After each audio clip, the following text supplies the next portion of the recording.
Welcome to Demolition Success Secrets, the podcast that's changing the game for demolition businesses everywhere. Ever wondered how a wrecking ball wielding industry can leverage digital marketing to dominate their market? Well, we've got the blueprints, strategies, expert guests, and more to show you how. Stay tuned, because we're about to blast through the barriers of your business. Alrighty, guys, welcome to another episode of Demolition Success Secrets. This morning we have Chaz on the podcast. Chaz, how's it going, man? How we doing, buddy? Doing good, man. So where do you hail from? Where are you right now? Buxton, Maine, a few 20 minutes south of Portland, Maine. So not too far from the center of all activities in Maine. Nice, cool. Now, are you up in Maine? I know there's a little bit of a backstory there. What brings you to Maine? Were you born there? Have you lived there forever? What's kind of the backstory? I was originally born here. Lived in Florida for a little while as a kid. Came back here, finished high school here. Started a landscape company when I was in my early 20s and ran with that for about 10 years. Learned the ins and outs of running a business, the do's and do's nots. Got teamed up with a guy, and we said, you know what, let's try something else. And we went to Texas. And coincidentally, right after Hurricane Harvey was when we put this plan together and learned the construction trade down there, doing small remodels, kitchens and bathrooms, what have you. Learned the trade of construction, pretty much hit the ground running. Then ended up having to shift gears and move back home, as most young people who try things like that do. We didn't blow up like I thought we would, so regardless, it put me on the path that I am here now. So I'm fortunate for that. Came home, kind of was like, geez, what am I gonna do? And I got into the back into GC in a little bit, but being a new kid in town, it was tough to get anybody to do anything for me. Literally in that year, it was like 2018, 19, the economy kind of just boomed, and there wasn't really any much room for me to fit in anywhere. You know, to get somebody to give me a drywall estimate, it would take them, I think it was 4 months. One time I heard some guy to give me an estimate, and I'm like, come on, this is sustainable. I cannot live like this. So I said, well, what am I really an expert on? Well, even in my GCing trades, I wasn't doing the framing in what have you. I wasn't constructing the things. I was like, but you know what? I know how to take things apart. So I put the word of mouth out that, I'm in town and I'm kind of doing odd jobs and dropping trees and clearing lots. And next thing I know, I get a call to demo a wooden floor in Yarmouth. And I said, geez, how hard can it be? I mean, physically labor, all right, I got no problem with that. Easy to figure out. So I went and attacked that. And I think even though the last day, I mean, I had my mother come help me pull nails. That was wow, my first job. Just whatever it took to get it done. And come to find out, it turned out to be a pretty profitable situation, even my lack of tools and equipment at the time. And since then, it's kind of just snowballed.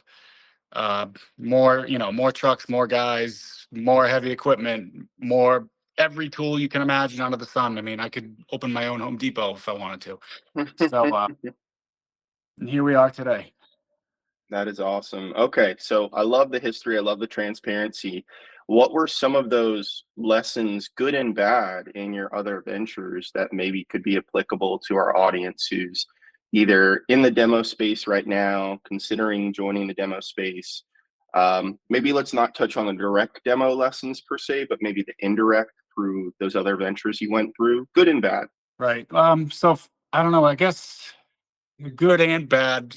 Sometimes you just got to take a shot. And God, I never would have gotten here if I didn't just take big risks. I mean, down there, we couldn't find anybody to do the drywall and mudding and spraying texture and stuff on walls, which I knew nothing about. So I thought, I could YouTube that and I'd come up with it. Well, I couldn't. I was not a professional at spraying texture and stuff. So I was not doing well at it, and the customers knew it. So that was a sense where I was like, geez, if you don't know, really, you should call a professional. But in the same sense, the story I just said about starting out tearing out wood floors and stuff, I still remember where I was when I got a call for a customer up here that said, I have an old barn house. Can you tear the whole thing down?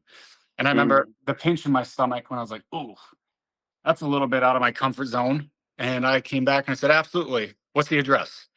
And sure enough, fast forward a couple months later, I had 18 wheelers lined up and the whole thing was going smoothly and I tore it down and it was the most profitable day I've ever had in my life up to that point. I kind of doubted I'm like, oh boy, is this going to go all right? What's going to go wrong? And one of the 18 wheelers got lost in town going under a low bridge. And I'm like, oh, what have I done? I'm not sure about this and this isn't going well. But sure enough, I stuck on it. And that was one of the proudest days of my life up until that point, that day that I had that all going smoothly. So it's like on one hand, take a shot. And on the other hand, you could miss, but you got to be ready for it. That's awesome. Yeah. Good lesson there. That's kind of the weird thing about it is like we all got to kind of have a screw missing. You got to have a screw in alignment to make sure that you can handle the operations and the professionalism and all that stuff. But there is that other variable side where it's like, I'm kind of like a gambler. Like I'm kind of at the casino table right now, and hopefully the odds are more in my favor than the house's favor. But yeah, you always are kind of angling upward and putting one foot out there, not certain whether the water is going to be 1 inch deep or 10 feet deep. And it's like, let me just test. And then sometimes you find out it's, 1 foot deep and you could totally just bridge that gap. I love that. Anything with like business partnerships, that always comes up pretty often. People always debate, should I not? Have you learned any wisdom there? Are you a guy who says, by all means, I'll partner with someone, equity, let's split it 50-50? Are you the type of guy who's just like, no way, I'll pay someone out in profit, I'll pay them handsomely, what have you, if they add value, but this is my baby and we'll hash it out from there? So that whole Texas trip that we took there, that was the first time I had partnered up with somebody. He actually had bought into my landscaping business and it hadn't really took off like I was promised. So I went farther down the hole and we went to Texas together to start that. And I can't recommend having a partner, I guess. I feel pretty comfortable being the sole owner. As far as like, if, I do have I can think of one employee in mind that has been through a lot with me through the long haul. And I think he does deserve like to be treated like he's been there through a lot of it. So I try to make sure to let him know and financially let him know that he is very appreciated here. And I think that I would recommend that to anybody who has somebody that's loyal to them. I find that as much as like I want to give these guys all $1 million a year, but it's just not sustainable. I just can't do it. Right. I'd love to bump up his weekly salary or all my guys' weekly salary, but it's when the slow times come, I don't want to have to pull back or tell the guy that I have to lay him off because I can't afford his paycheck. So when the times are good, I try to treat them to, bonuses on the spot when we can get them.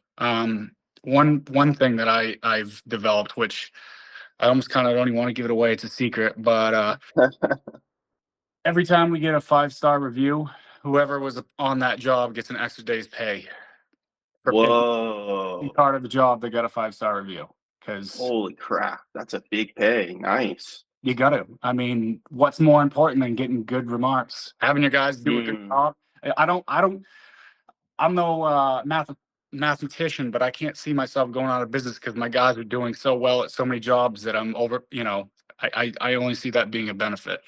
One thing we do, like I said, I mean, probably everybody here, some days, probably everybody here is underpaid just for some of the tasks that we are up against. Including yourself. I know. Some days are a lot harder than others, but then there's just some days that we just got to grit our teeth and we're there for long hours and it's scorching hot or it's blowing snow and we got no choice. I mean, this isn't Walmart. This is a small business. Like, if we don't perform, there's not 30,000 other people that are going to perform, like if we don't show up, there's no checks. Like, we all need to go find a new job. So I try to convey that we're a team, and that's tough because I am friendly with everybody, and I am friends. And I know that's a line that you're not supposed to cross, but I'd rather work with friends than people I don't like. I don't know. Maybe you work with people you don't like. It's easier to boss them around and dispose of them, but I don't know. I'd rather not, So, Right. Yeah, and a lot of the companies we talk to, they reference culture, which is funny. I was thinking about it the other day. I was thinking like almost like a cult is like cult culture, even the words, where I live near Scientology. I'll put it out there. I live in St. Pete. Scientology's up in Clearwater. It's very interesting to walk around that city. I live there for a while. Oh, you did? Okay. Yeah, So yeah, it's very interesting. So like you do kind of think of it where you kind of you need to foster that so people are happy to be there, they're involved, they're honest as much as possible, all that stuff. But yeah, it is kind of weird because it's a strange bond of are we friends? Are we coworkers? Are you the employee? Like I always try to be like, I'm not your boss. We're peers. Like I need to bring bacon in to feed you bacon. You need to bring bacon in to feed us bacon so I can keep feeding you. Mhm. Um, the whole family thing, and some people say that that's weird and creepy, but there is something of that. Like mom and dad need to provide for the children, especially back in the day when the children would work on the farm and stuff for the family, so that way they can provide for mom and dad, and it's kind of like a infinite loop. So that is interesting how you kind of do that. Everyone I talk to, that's their thing. They've realized it's not be the jerk boss, be the Mhm. demeaning guy. There's this weird thing, maybe it's just popular culture where we think that that's the role to some extent, and you have to be firm, but you also have to be not a jerk because that's how you make competitors, that's how you make enemies, that's how you lose your team and they steal your secrets and insights and take it to the next guy. Mhm. I mean, I So recall I've been self-employed most of my, adult life, but the few years that I did work for somebody else, I know the feeling I had working for somebody else. mm, Like, is he the type of guy that just drives by once in a while? Like he's never getting his hands dirty? Are we the ones breaking our back for him all the time? And I know it goes that way now, and I think my guys are aware that I am willing to do the same work that they do, as I am often on the job site. I mean, sometimes I choose not to be on plaster jobs or siding, removing siding and for a week on a lift. But like the big machines that go, like I'm always the first one there. Like I can't wait to get. I mean, mm. I spring out of bed like Christmas to go tear down a building. That's my favorite thing.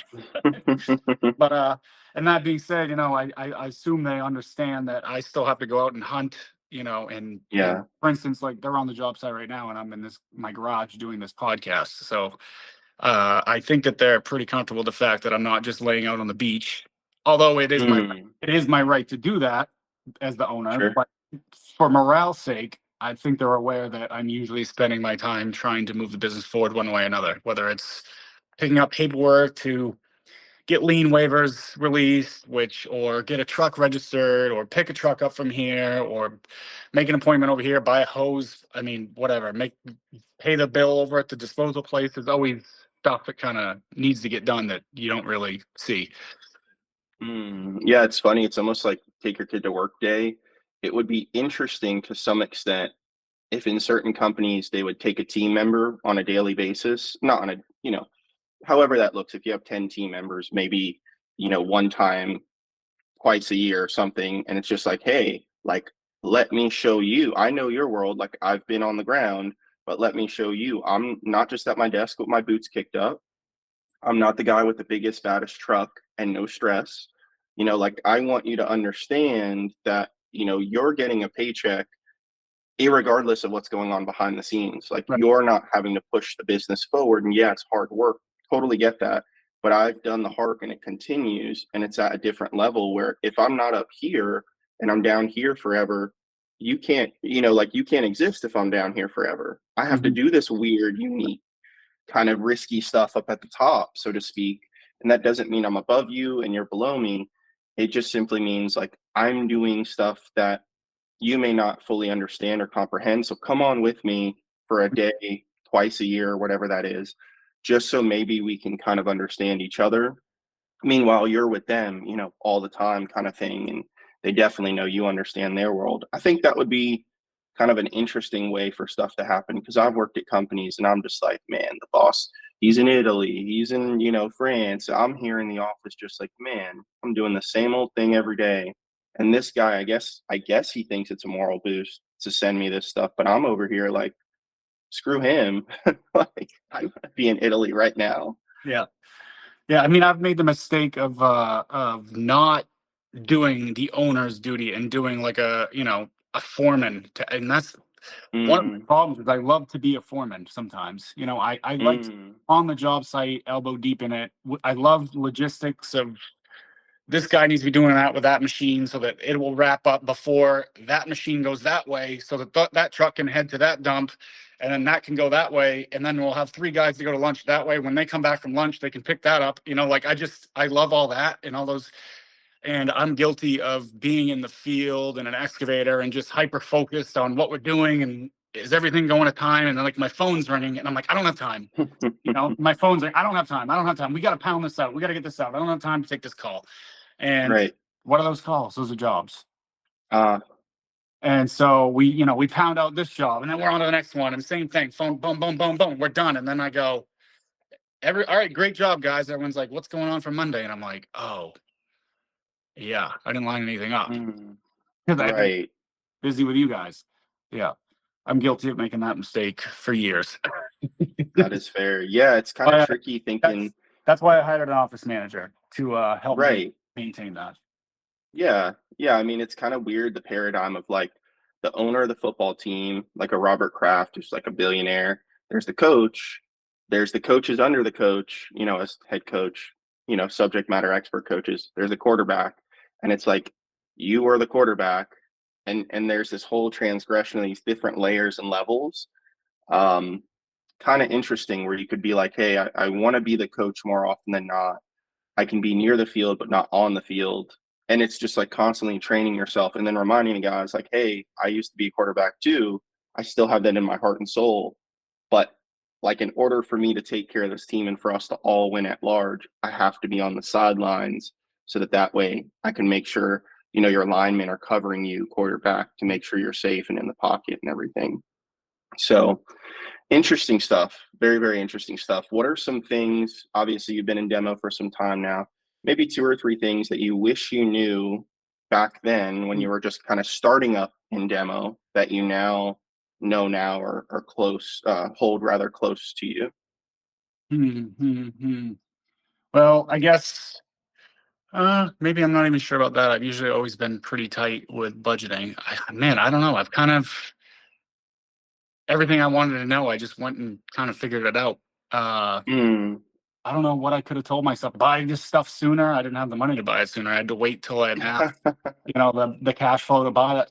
Man, you should buy that skid steer the first 6 months. I mean, when I first bought the first skid steer, it was during like COVID, and I remember the feeling of, man, this thing's almost $1,300 a month, and is this going to be enough? Am I going to keep the work going to sustain this thing? And signing my name on it, and it was during COVID, so it took them I think 4.5 months to get me one.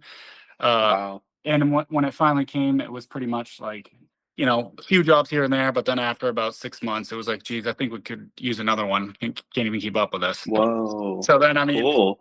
yeah, then I went and bought the excavator and the same thing. I'm like, boy, am I going to have enough to keep this thing busy? And sure enough, I mean, I think that excavator gets used probably throughout the year on average at least 2 days a week through the entire year. And Mm. some days, some weeks, it's every single day for weeks. And then of course in the wintertime, there's some slow patches. But I think if you average it out, we probably use it like 2 days a week, which to rent it 2 days a week would just be astronomical fees. So it was definitely beneficial to just buy it. Which of course, Mm. back and forth, oh, should we buy it in maintenance or should we rent it? So it's that there's just, I don't know. I guess maybe once you get your heart set on something, like believe in yourself and just do it instead of, Right. and I'm still guilty of this, and I'll probably do it next week with should I do this? Should I buy this? And not believe in yourself. Like, I don't, and just do it. And that's not always necessarily buying something. It's taking the job that you think is a little risky. Like, Mm. the way I look at it, you're not going to get ahead by not doing the job. Right. So within reason, yeah. within reason. Yeah, I because mean, sometimes you can go backwards taking yeah. a certain I mean, and job, I've but done like you that said, too. you weigh it.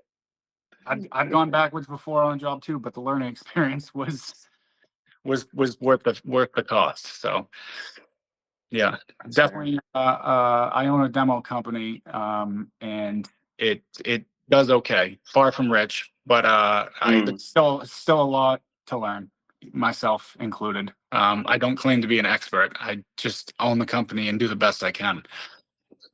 Yeah, that's all you can do. What do you think that divide from the rich versus, where you guys are right now? Like, what are some of those things? I don't want to say that keep you up at night, but what do you think would move you guys to the next levels? It's just more deals, more It's action. it's the jobs. Part of the Mm. fun of this for me is somebody like I just wrapped up a phone call 1 minute before this call about getting awarded a pretty large project in Cool. Kittery. Several teardowns on one stage, and then the part that's not being torn down is being completely gutted, and the foundations are coming out and separating of buildings, and all that's going on at the same time. And that was in kind of in tow with another project that I looked at in Massachusetts by the same builder, and I was really wanted to get both of them. And so I talked to one of the project managers, and he said, "Well, you're new, it's a new relationship. Let's start you off with this Kittery one, and before we're going to give them this Massachusetts one to somebody else, as we don't want to overload you. We want to see how you do." And I'm like, "All right, I guess that's fair. There's a new relationship." But then I just got off the phone with somebody else, said, "No, they're not giving it to somebody else. They want to see how you do on this Kittery job before they give you the Mass one." So I said, "Oh, Cool. all right. Now this is what I live for." Like, "Oh, you gave me a challenge. You gave me a challenge. All right, I will line up the personnel, the equipment, the disposal. Like, I love this. Like, let's go. Like, overload me with work. That's what I want. So Right. what separates me from a rich, large demolition company, for instance, like I've seen in Portland tearing down, the hospital, like Mhm. multi-level parking garages and stuff. Those are big guys, and I don't think they're even from Maine. I think they're from Massachusetts, but I've looked at some of their websites. First of all, their websites are friggin' dialed in. Like, they have Mm. moving images and all this, and I was like, "Oh, I'm interested." Yeah, and I don't know. They probably got the ball rolling before I was born at some point, but Mm. they've got like $3 million of equipment on each job site, and they are just rolling with probably 50 guys. Multi-million-dollar demolition projects. I mean, I'd love to get there, and I think it's just to keep leveling up, and constantly staying busy as you level up. Um, Mm. I've had some clients of mine that were pretty steady. And in fact, when I first started, they kind of helped me get to where I was. Pretty much helped keep the lights on with the steady flow of work. But the bottom dollar was never really a home run. It was like it kept the lights Yeah. on, it paid the bills, but it didn't really ever fill the tank any. It just kept us running. And like another thing, not believing in yourself, believe in yourself. Because I thought to myself at some point, because that jeopardizes your time as a small company. If you're doing these jobs that are just keeping the lights on, how are you going to do a job over here that can be a home run? So Right. of Sure. years of I'd have 3 home runs lined up, and then these guys would come knocking, and they're all faithful. And if you don't service them, they're going to go somewhere else. So I always kept servicing them because I'm scared that I was going to lose them and have nothing.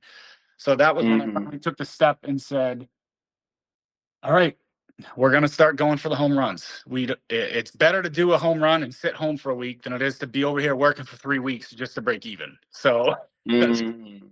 that's kind of how I started change things this spring. And yeah, there's been moments where things have been slow, and I've been nervous. But I think it's going to come out in the long run. I mean, you tighten down the hatches, cut down the spending, and pretend that you don't have a job coming for a month, and plan for it. And sure enough, here comes a home run. So Mhm. I'll let you know in 6 months how it turned out. Yeah. Yeah, I mean, I get it because, like, it's the whole thing of if you keep doing the same thing that you've been doing, you're gonna keep getting the same results. Right, And to exactly. some extent, I mean, like, incremental growth, it stacks up, it compounds, but you're not going to get far if you're only profiting $3,000 a month. You got to go for a long haul to get to anywhere where it's significance. Now, when you start doing 30,000 a month in total profit, net, 300,000 a month, those sorts of things, those are big numbers, of course, but obviously these big guys are doing that, and how do they do that? They kind of compounded and stacked, but they weren't so slow that they just said, yeah, we're good at 3,000 net profit every month. We're just going to stick there. We're never going to extend ourselves. I guess some of those are out there, but they're not the big guys. It's just so tough. Yeah. Which would kind of keep me under a glass ceiling. Like if I just stayed, you know what, we'd be comfortable, the bills would be paid. I think everybody's salary would be met. Honestly, I think it bangs on morale to just keep gutting interior office buildings and stuff. Like it just beats us up. Physically, we're all getting a little bit older every year. I'm the oldest guy on the crew right now, which I guess I'm with, but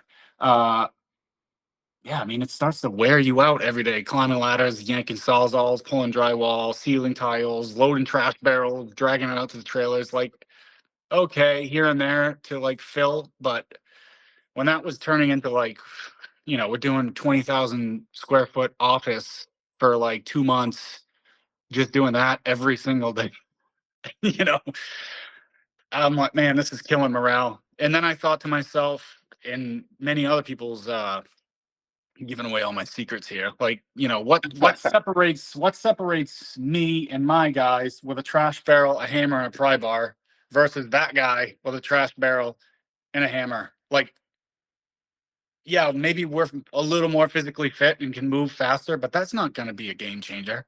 That's not going to make, oh, wow, call Briggs because they're fit and they can demo things. They're in better shape and they can demo an office in a day faster than these guys can do it. Like, that's not going to move the needle.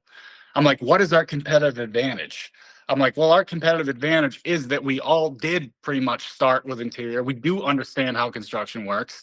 So as far as dismantling things, 100%, separating, there's a lot of companies that won't get out of the machines. Either they don't want to, or they don't have the know-how to get out of it. So if it comes to separating something or doing something methodically, they don't, or they bid it so bad that I win it, I guess, because I bid it more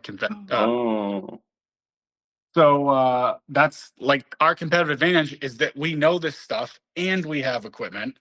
Whatever equipment I don't have, I have a relationship to have it there, and within 3 days anyways, I can rent.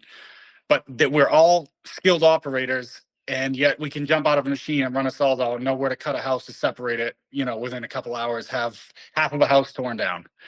And then some we've even weather tight and resheathed and sided the house. So like that's a competitive advantage for us, that we know the ins and outs of machinery and handwork.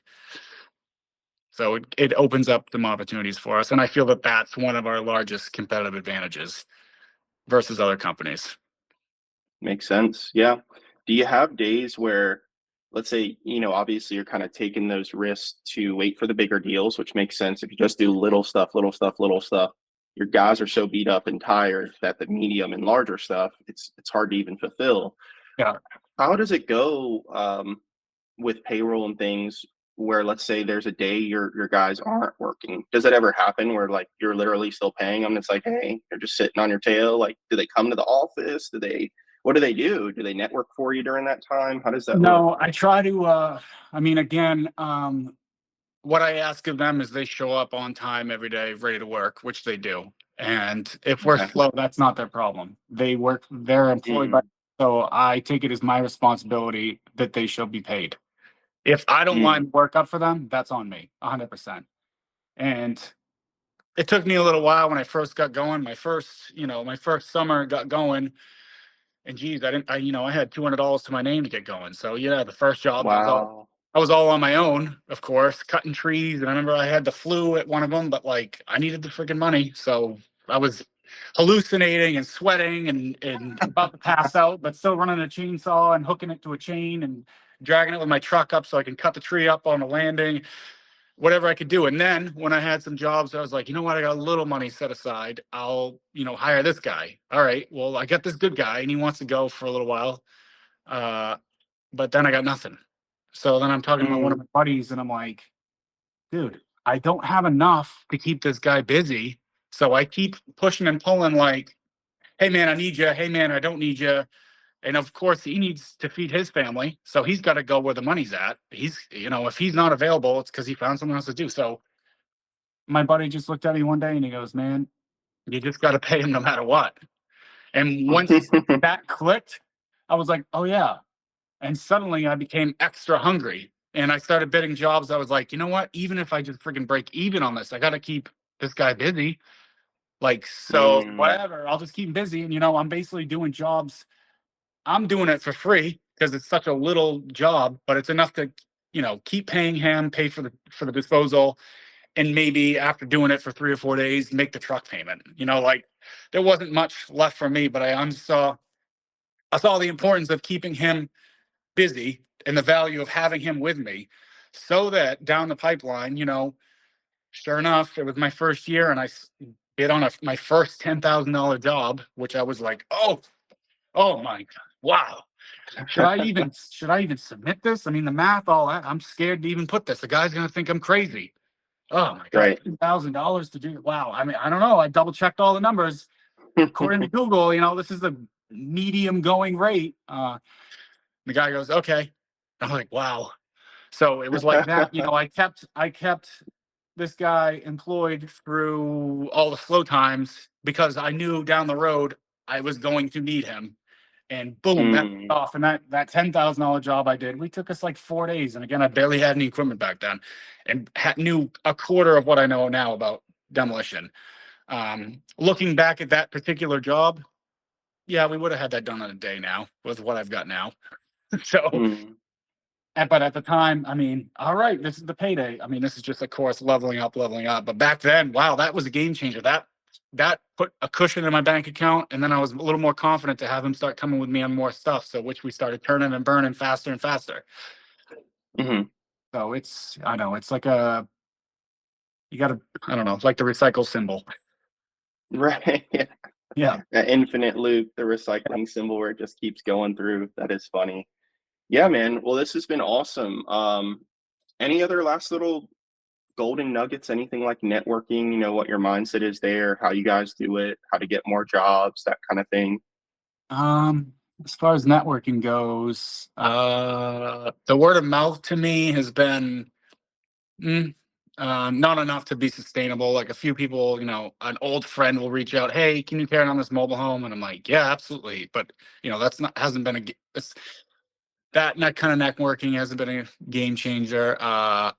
I think really it's been my online listings, Google and what have you, that has been really the main driver. Repeat customers as far as residentials, you're not going to get too many callbacks. Like, hey, can you tear down my house? Yep. Hey, can you come back and tear down another one of my houses? Like, so it's pretty much like the commercial construction companies that you want to hitch your wagon to. Right. And understand that once you've hitched your wagon to them and you build a reputation, your price will probably go down because of the workload that they steadily feed you, and just you have to be prepared for that. Whether or not the pricing is sustainable for you. Interesting. Yeah, so you're saying even the aspect of you get it, yes, awesome, but then they start to whittle down per unit, so to speak, and it's like, are they using me, or am I still winning? Is this worth our headache? Right. So then you think about, well, they're giving me continued work, and you know what? As far as I know now, and I'm hooked to these guys, we'll be busy for years. I mean, that's a price, that's a feeling, that's a good feeling, some security. Job you will always have a job. They're selling jobs, and they're hooking you up with all this. That's good. So you are going to pay a premium for that. Your price is going to be down a little bit because they're fully aware of how much they feed you, which you have to understand is fair. Right. Yeah. I mean, even on big jobs where 2,000 square feet is 2,000 square feet, say, is, $8 a square foot. But when you do 30,000 square feet, it's like $4 a square foot. So the bigger the job, wholesale. Yeah, the smaller the dollar amount gets. I mean, of course, it's increased because of overall size, but the units. Interesting. Now, do they nudge you guys on that, you feel? Do they say, hey, here's the requirement, you got to do it at this amount or not? Or is it something they kind of whisper in your ear, hey, we've done 10 things this year. Could you cut us a deal? Like, is it formal, informal? How do you? I've had a relationship with a company out of Portland that started out like that, and I was fine with it. The whispering in the ear. I'm a very down to earth guy. Like, I understand how business works. I understand that your company needs to make money, and I know you understand my company needs to make money. Now, I understand if you've given me 5 jobs, and they've all been good. We've done well on them. And then one of them, you go, man, the client's beating me up on this. We're looking to cut some costs. Do you think you could just knock this out for like $5,000 less and you can have the job? Smart guy is going to say, yeah. You can stand there and go, nope, not doing it. And then what about the reputation you've just built for this company? They're going to say, well, now just remember, as you cut them a break on that, at some point, there needs to be a job that you feel good on, that you did well. So just remember yourself well, because I've lost track of that myself several times. Well, can you help us out and just take this extra wall, like after you're there, and can you just pull all this concrete out of there? And I'm like, yeah, just to keep the relationship going, which still to this day, don't know if that's the right or wrong thing to do. I have friends in different trades that would argue that's the wrong thing to do. Sure. But me just greasing the wheels, I want to keep the relationship moving. So who knows? I guess I'm still here. Yeah, no, it is a tricky one. My old boss would have said that's scope creep. And you're like, yeah, I hear you. And it's kind of like a weird, funky thing. Does that become a change order? If you do it once, do they now expect it multiple times, which we all know can be kind of a slippery slope? I mean, even ourselves, let's say you have someone working on your house. Hey, man, can you help me with this one extra thing? And they're like, it's not really my scope, but yeah. And then you're like, oh, there is this other thing too. It gets kind of funky. So maybe that's a thing where it's like, future relationships, we'll do this one thing, but any other stuff, I'm just going to let you know right now, not in a jerky way, but just kind of setting a framework of, yeah, we can help you on that. If there is anything else that comes up, I do have to kind of just have this line in the sand. We will have to have, some sort of change orders or additions to the invoice, something like that. Is that cool? Cool. All right, cool. I cover your back, you cover mine. One thing that sways me is, if we're on a $2,300 job and a guy's asking for extra stuff, but then, you're on a $85,000 job and a guy's like, can you just, get rid of these 3 trees right here? Yep. Right. Right. So, I mean, it depends, I guess. That's the level that I'm getting to. So, yeah, now I'm excited about those type of jobs. So, but hopefully in 5 years, I'm like, 85,000. Cut your own trees. Get to it, bud. That is funny. Well, Chaz, I think we really covered the bases. My water's done. I see you got a little bit left, but you two are kind of parched. So really, really appreciated having you on. You and I are going to stay on the line here, but I think we're going to sign off. Before we do that, just please share your website, your phone number, anything pertinent that people can find you guys with so they could reach out. Yes, I'm Chaz at Briggs Contracting, BriggsContractingMaine.com, 207-894-8282. So beautiful. Call the demo, Ken. Beautiful. And that goes for anyone who needs demo in his market. That goes for anyone who maybe could become a partner, whether you're a developer, a GC, just a normal old person. You need a farm torn down, you need a house torn down, anything like that. Please reach out to Chaz and his team. Really solid guy, as you guys can tell. Very transparent, to the point, hardworking. So guys, thank you so much for listening to another episode. Chaz, thank you so much for coming on. Thank you much. Appreciate it. Absolutely. See you guys. Have a good day. That's a wrap for this episode of Demolition Success Secrets. Stay tuned and subscribe for more explosive insights from our upcoming episodes. Until then, continue to blow up your demolition business and make the competition rubble in your path.